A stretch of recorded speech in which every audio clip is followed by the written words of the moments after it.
युग धीरे धीरे उस ताबूत की तरफ अपने कदम बढ़ाने लग जाता है। युग एकटक नजर से उस ताबूत की तरफ देखे जा रहा था और उसको देखकर ऐसा लग रहा था जैसे उसके हाथ पैर कांप रहे हो, जैसे वो एक ऐसी चीज के पास जा रहा हो जिससे उसकी भावनाएं जुड़ी हुई हों। युग उस ताबूत के पास जाता है और उस ताबूत को खोलने लग जाता है। जब ताबूत खुलता है तो वो देखता है कि उस ताबूत के अंदर कुछ और नहीं बल्कि अनुराग का शव रखा हुआ था। ये एक हैरान करने वाली बात थी कि 2 साल हो गए थे उस भक्षानिर के अंश को अनुराग का शरीर छोड़े हुए, पर आज भी अनुराग का शव एकदम वैसे का वैसा है। वो बिल्कुल भी सड़ा गला नहीं था। अनुराग की आंखों वाली जो जगह थी वो खोखली थी, उसमें पुतलियां नहीं थी, क्योंकि उस रात तारा की आंखें लगाने के लिए काले साए ने अनुराग की पुतलियां भी उसकी आंखों में से निकाल दी थी। अनुराग की पलकें खुली हुई थी, वो बंद नहीं थी। अनुराग का शव देखकर युग की आंखें एक बार फिर से नम होने लग जाती हैं। युग अपने दोनों हाथों को उठाता है और अनुराग की पलकों पर फेरते हुए उसकी पलकें बंद करने की कोशिश करने लग जाता है, पर अनुराग की पलकें बंद नहीं होती हैं, वो खुली की खुली रहती हैं। युग अनुराग के शव को एकटक देखते हुए नम लहजे के साथ कहता है, मुझे माफ कर दीजिए पापा, मैं एक अच्छा इंसान नहीं बन पाया, मैं खूनी हूँ, खूनी। युग अपने दोनों हाथों को देखते हुए कहता है, मैंने इन्हीं हाथों से न जाने कितने मासूम लोगों की जान ली है, उनको मारा है सिर्फ और सिर्फ इसलिए ताकि उनको मारकर मुझे शक्तियां मिल सके, मैं भी ताकतवर बन सकूं, ताकि उस भक्षानिर के अंश का अंत कर सकूं। मैं उस भक्षानिर के अंश को उसी की ताकत से हराना चाहता हूं, इसलिए मुझे ये सब कुछ करना पड़ रहा है, उसकी तरह भक्षानिर बनना पड़ रहा है। युग के मन में जो भी था वो बोलते जा रहा था, जैसे उसके सामने अनुराग का शव नहीं बल्कि साक्षात अनुराग ही मौजूद हो। वो अपने दिल की सारी बातें अनुराग के शव के सामने रखना चाहता था। युग फिर बोल पड़ता है, पर अब मैं थक गया हूँ पापा, मुझे खुद अपने आप से घिन आने लग गई है कि ये मैं क्या से क्या बनते जा रहा हूँ। अपना बदला लेने के लिए ना जाने मैंने किन किन लोगों की बलि चढ़ा दी है, पर तब भी मुझे उतनी शक्तियां नहीं मिल पा रही हैं कि मैं उस भक्षानिर के अंश का अंत कर सकूं। मैं तो ये भी नहीं पता लगा पा रहा हूँ कि वो कहाँ पर है। युग पछतावे के साथ फिर बोल पड़ता है, मैं जानता हूँ मैंने सही नहीं किया है, बहुत गलत किया है, पर मैं क्या करता पापा, आप ही बताइए, मेरे पास और कोई रास्ता नहीं था। युग अपना सिर अनुराग के शव के सीने पर रखते हुए कहता है, मुझे खुद से नफरत होने लगी है पापा कि मैं इतना बुरा इंसान कैसे बन सकता हूँ, मैं कैसे बेगुनाह लोगों को मार सकता हूँ। युग अपने आप को देखते हुए रोते हुए ही कहता है, कि मैं क्या बन गया हूँ पापा, क्या बन गया हूँ। युग रोते हुए अपने हाथ पैर को देख ही रहा था कि तभी उसकी नजर उसकी कलाई पर जो निशान बने हुए थे उन पर जाकर टिक जाती है। वो देखता है कि अनुराग की कलाई पर भी वही 5 निशान बने हुए थे जो उसकी कलाई पर बन चुके थे। युग की नजर उसकी कलाई पर जो सबसे आखिर में 5वां निशान बना हुआ था उस पर जाकर ठहर जाती है। वो उसी निशान को एकटक देखने लग जाता है जिसमें ट्रायंगल के अंदर आंख बनी हुई थी। युग 5वें निशान पर हाथ फेरते हुए कहता है, ये सब इन निशानों की वजह से हुआ है, मैं इसी की वजह से बुरा और बुरा बनते जा रहा हूँ। काश उस रात ये निशान मेरी कलाई पर नहीं आया होता तो मैं ऐसा कभी नहीं बनता, ये सब इस निशान की वजह से ही हुआ है। इतना कहकर युग उस निशान को एकटक नजरों से देखने लग जाता है। उसको ऐसा लगने लगा जैसे उस 5वें निशान के अंदर मूवमेंट होने लग गया हो। उस निशान में ट्रायंगल के अंदर जो आंख बनी हुई थी वो अपने आप गोल गोल घूमने लग जाती है और देखते ही देखते युग को उस आंख के अंदर अतीत के पल नजर आने लग जाते हैं। वो पल जब भक्षानिर के अंश ने उस अमावस्या की रात युग की कलाई पर वो 5वां निशान भी बना दिया था और युग बेहोश हो चुका था। युग सीधे उस पल में चले जाता है जब भक्षानिर का अंश अनुराग के शरीर में से निकल गया था और युग के दोस्तों को मारने के लिए फिर से अपने काले साए के रूप में आ गया था। उसी वक्त युग वापस से उठ गया था और अपने दोस्तों को बचाने के लिए काले साए के सामने खड़ा हो गया था। युग और काला साया दोनों एक दूसरे के आमने सामने खड़े हुए थे। युग के बाकी दोस्त युग के पीछे खड़े हुए थे, जिन्हें युग का चेहरा नजर नहीं आ रहा था, बस काला साया ही युग का चेहरा देख पा रहा था। काले साए के शरीर में से धुआं निकलने लग गया था और सीधे युग की कलाई में जो निशान बने हुए थे उसके अंदर जाकर समाने लग गया था। काले साए की आंखों में डर साफ नजर आ रहा था। काला साया डरते हुए कहता है, तूने मुझे धोखा देकर बिल्कुल अच्छा नहीं किया युग, आज तो मैं जा रहा हूँ पर मैं वापस आऊंगा, और जब मैं वापस आऊंगा तो समझ लेना तेरी मौत वापस आएगी। उस दिन मैं कुछ नहीं देखूंगा कि तू मेरा वंशज है या कौन, मैं सीधे तुझे मार दूंगा। अगले ही पल काले साए का शरीर पूरी तरह धुएं में बदलता है और वो जो हरी रोशनी की दीवार टूटी थी वहां से धुएं की तरह उड़ते हुए वहां से बाहर जाने लग जाता है। कुछ सेकंड्स के अंदर ही वो काला साया वहां से गायब हो जाता है। काले साए के वहां से जाते ही यामिनी धीरे से युग को पुकारते हुए कहती है, युग बाबू, जैसे ही युग पीछे पलटता है, बाकी सबकी आंखों में भी खौफ नजर आने लग जाता है। वही खौफ जो काले साए की आंखों में नजर आ रहा था। युग के हाथ पर जो पांचों निशान बने हुए थे वो पीले रंग में चमकने लग गए थे। सिर्फ हाथ पर बने निशान ही नहीं, बल्कि उसकी आंखें भी पीले रंग में चमकने लग गई थी। उसके शरीर में से हल्का हल्का काला धुआं निकलने लग गया था।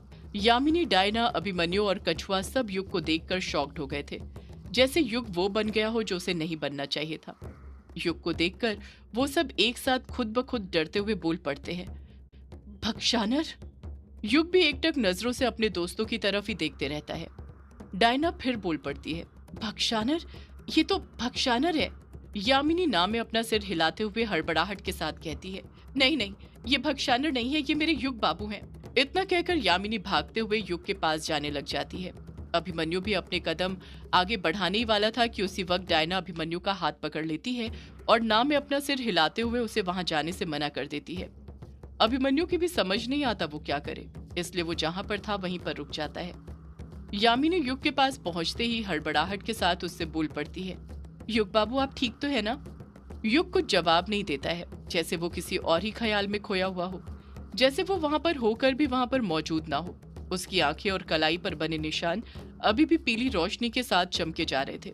यामिनी युग का हाथ पकड़ती है और उसे हिलाते हुए फिर एक बार बोल पड़ती है, युग बाबू आप ठीक है ना? आप कुछ बोल क्यों नहीं रहे हैं? मैं कुछ पूछ रही हूँ आपसे, जवाब दीजिए, मुझसे बात कीजिए। जैसे ही यामिनी युग को छूती है, युग का ध्यान यामिनी पर चले जाता है। युग का सिर भारी होने लगता है। वो अपने दोनों हाथों से अपना सिर पकड़ लेता है। यामिनी घबराते हुए फिर बोल पड़ती है, युग बाबू ये क्या हो रहा है आपको? युग बाबू। युग कसकर अपना सिर दबाते रहता है। कुछ पल बाद ही युग अपने हाथ अपने सिर पर से हटाने लग जाता है। उसके चेहरे के एक्सप्रेशन देखकर ऐसा लग रहा था जैसे उसे अब ठीक लगने लग गया था। उसकी आंखें नॉर्मल हो जाती हैं। अब ना आंखें पीली रोशनी के साथ चमक रही थी, ना हाथों पर बने हुए निशान। उसके शरीर में से धुआं निकलना भी बंद हो गया था। युग यामिनी से कहता है, मैं ठीक हूँ यामिनी, तुम कैसी हो? यामिनी तुरंत युग के सीने से लिपटती है और नम आंखों के साथ कहती है, मैं भी ठीक हूँ युग बाबू, मैं तो घबरा ही गई थी आपकी हालत देखकर। महादेव का लाख लाख शुक्र है कि आप ठीक है। युग खामोशी रहता है, जैसे वो किसी सदमे में हो। उसे पता ही नहीं हो कि कुछ देर पहले उसके साथ क्या हुआ था। यामिनी फिर बोल पड़ती है, आपने सब ठीक कर दिया युग बाबू, भगा दिया आपने उस भक्षानर के अंश को, आपने अपने दोस्तों को बचा लिया युग बाबू, बचा लिया। युग अभी भी खामोशी खड़ा रहता है।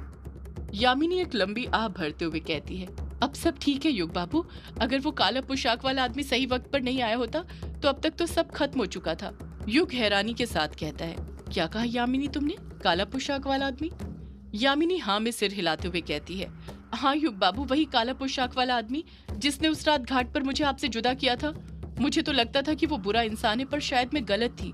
उसी ने आज मेरी जान बचाई है, वरना वो काला साया तो मुझे मारने पर तुला हुआ था और लगभग उसने मुझे मार ही दिया था।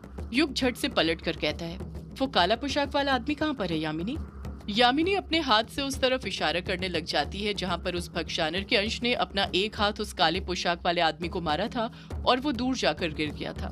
जब युग और यामिनी दोनों उस तरफ अपनी नजरें करते हैं तो देखते हैं कि वो काला पोशाक वाला आदमी वहीं पर पड़ा हुआ था। उसके हाथ पैर हिल रहे थे जैसे वो अभी भी जिंदा हो। यामिनी और युग कुछ करने की सोचते हैं, उससे पहले ही काला पोशाक वाला आदमी तुरंत खड़ा होता है और युग और यामिनी की तरफ एकटक देखने लग जाता है।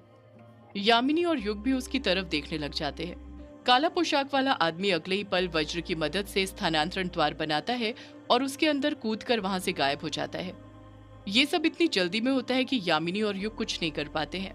काली पोशाक वाले आदमी के जाते ही युग बड़बड़ाते हुए कहता है, ये तो भाग गया।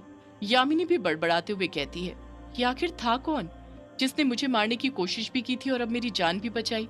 यामिनी और युग उस काले पोशाक वाले आदमी के बारे में सोच ही रहे थे कि तभी उन्हें कछुए के रोते हुए आवाज सुनाई देती है, तारा बेटी, तुम कुछ बोल क्यों नहीं रही हो? तारा बेटी उठो, तारा बेटी। जब यामिनी और युग की नजरें कछुए पर पड़ती हैं तो वो देखते हैं कि कछुए ने तारा को अपनी गोद में पकड़कर रखा हुआ था और तारा बेहोश हो चुकी थी। वो दोनों भी तुरंत भागते हुए उनके पास जाने लग जाते हैं।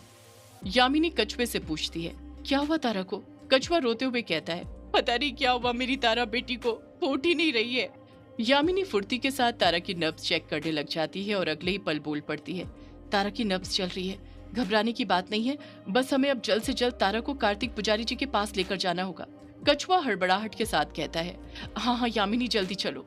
अभिमन्यु अपने आसपास देखने लग जाता है, पर उसे कहीं पर भी अमोदिता नजर नहीं आती है। अभिमन्यु कछुए से पूछता है, अमोदिता तेरे साथ थी ना कछुआ? अमोदिता कहाँ पर है? कछुआ रोते हुए ही ना में अपना सिर हिलाते हुए कहता है, वो नहीं रही, मैं उसे नहीं बचा पाया, उस दानवी बाज ने उसे मार दिया। कछुए की बात सुनकर सबके दिलों में शोक पैदा हो जाता है, कोई कुछ बोल ही नहीं पाता है। युग नम लहजे के साथ कहता है, नहीं, ऐसा नहीं हो सकता। कछुआ कहता है, यही सच है युग, मेरी आंखों के सामने उस दानवी बाज ने अमोदिता को जलाकर खाक कर दिया। युग खामोश रह जाता है। अमोदिता के जाने से उसे इतना गहरा सदमा लगा था कि वो पलटकर कुछ बोल ही नहीं पाता है। यामिनी अगले ही पल अपनी शक्तियों का प्रयोग करते हुए स्थानांतरण द्वार बना देती है। उनके सामने एक सफेद चक्र दिखने लग जाता है। यामिनी कछुए को इशारा करते हुए कहती है, सबसे पहले तुम जाओ कछुआ।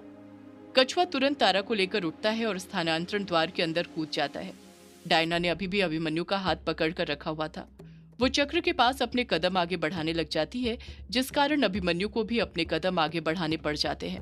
वो दोनों भी एक साथ अगले ही पल स्थानांतरण द्वार के अंदर कूद जाते हैं। अब बस युग और यामिनी वहां पर मौजूद थे। युग अभी भी किसी सोच में खोया हुआ लग रहा था। यामिनी युग से कहती है, चलिए युग बाबू, हमें निकलना है यहाँ से। युग कुछ जवाब नहीं देता है।